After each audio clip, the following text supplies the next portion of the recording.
have you. You don't have to work and slave. Let electricity do it for you. You can have you. 33, 1, 0.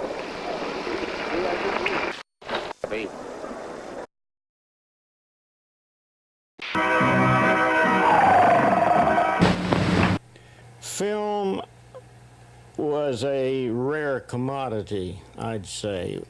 If we could use film, it had to be a pretty important story.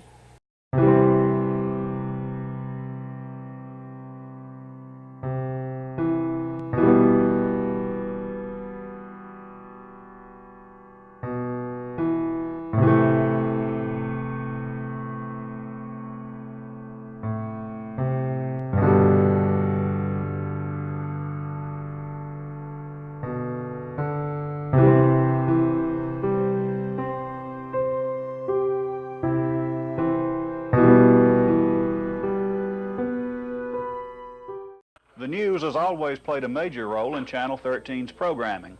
This man was the voice of the news in Middle Georgia for 20 years.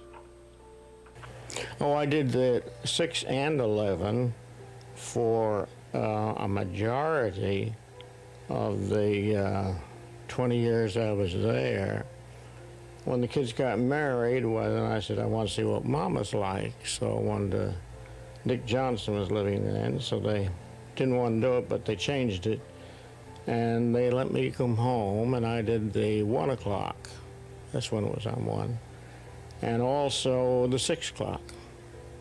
Now, those early newscasts back in 1957, how do they compare with what you were doing when you left in 77?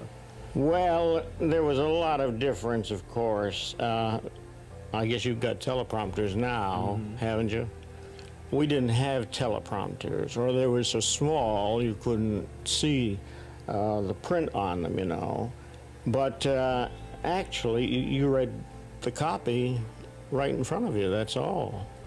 And sometimes you read it cold, and sometimes that was dangerous. Well, let me ask you this now. Equipment was sort of primitive back then, too. Oh, yeah, yeah. We were doing black and white, just black and white.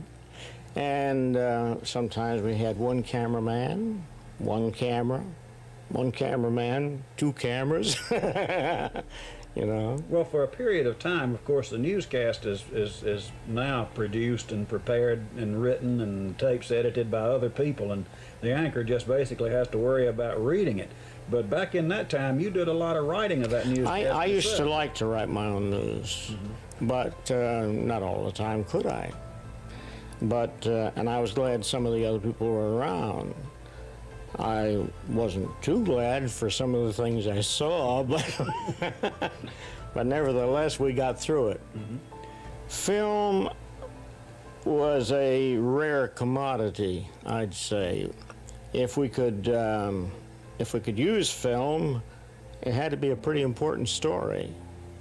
Otherwise, we used what was the Unifax machine, and we'd cover national news by just shooting up on these different pictures. But we had a World in Pictures one time. Always enjoyed the interviews, always enjoyed the newscasts. We did the organ shows, you know, and things of that nature.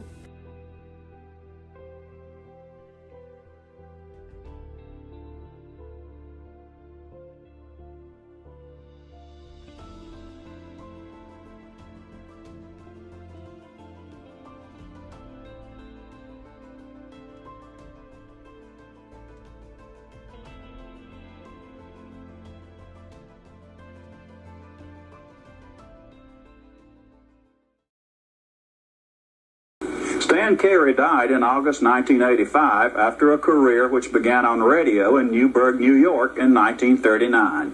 20 of those 40 years in broadcasting were spent here at Channel 13. We hope you've enjoyed our journey back to remember Stan Carey. Good evening.